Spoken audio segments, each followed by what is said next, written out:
100 രൂപയുടെ കാലയാത്ര. എൻ്റെ കയ്യിൽ ഒരു 100 രൂപയുണ്ട്. എനിക്ക് ടൈം ട്രാവൽ ചെയ്യാൻ പറ്റും. നമുക്കൊന്ന് 1980ലേക്ക് പോയി നോക്കിയാലോ? എനിക്ക് നന്നായി വിശക്കുന്നുണ്ട്. നമുക്ക് ഭക്ഷണം കഴിച്ചാലോ? ഒരു പൊറാട്ടയ്ക്ക് 50 പൈസ. 100 രൂപ ഉണ്ടെങ്കിലോ 200 പൊറാട്ട.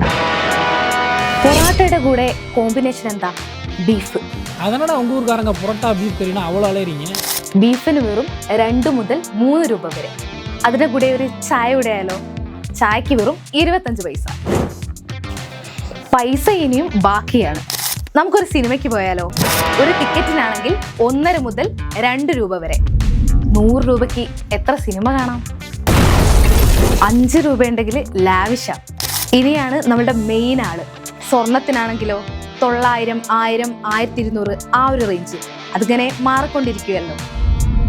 ഒരു ചാക്ക് എടുത്തിരുന്നെങ്കിൽ 2026 കൊണ്ടുപോയി വിൽക്കാമായിരുന്നു. ചാക്കോ അല്ല സഞ്ചി. നമ്മളിപ്പോ 1990-ലെത്തി. 90-ൽ എന്താണ് അവസ്ഥ? നമുക്കൊന്ന് നോക്കി വെക്കാം. ചായക്കാണെങ്കിൽ 1 രൂപ മുതൽ 1.5 രൂപ വരെ. പൊറാട്ടയ്ക്കാണെങ്കിലോ 1.5 രൂപ. ബീഫിനാണെങ്കിൽ 5 മുതൽ 8 വരെ. സിനിമാ ടിക്കറ്റിനാണെങ്കിൽ 6 മുതൽ 10 വരെ. സ്വർണത്തിനാണെങ്കിലോ 3000-ന് മുകളിൽ. ഈ 10 വർഷത്തിനിടയിൽ വലിയ മാറ്റമൊന്നുമില്ല. ഇനി നമുക്ക് ഒന്ന് ഫ്യൂച്ചറിലേക്ക് പോയാലോ? നമുക്കൊന്ന് 2050 വരെ പോയി വരാം.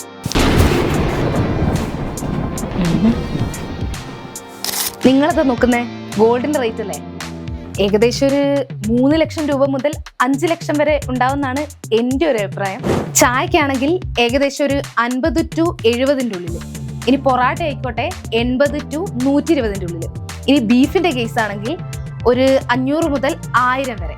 ഇനിയിപ്പോൾ സിനിമയാണെങ്കിൽ ഒരു 800, 1000, 1200, 1500 ആ ഒരു റേറ്റിലായിരിക്കും. ഇത് എൻ്റെ ഏകദേശം ഒരു പ്രഡിക്റ്റ് ആണ്. ഇനി നിങ്ങളുടെ പ്രഡിക്റ്റ് കമന്റ് ചെയ്തോളൂ. ഇന്ന് കയ്യിലുള്ള പണത്തിന് നാളെയാണ് ഏറ്റവും വലിയ വില. ടൈം ട്രാവൽ വേണ്ട. ബുദ്ധിയോടെ ഇന്ന് ജീവിച്ചാൽ മതി. നീയാണല്ലോ കോടതി.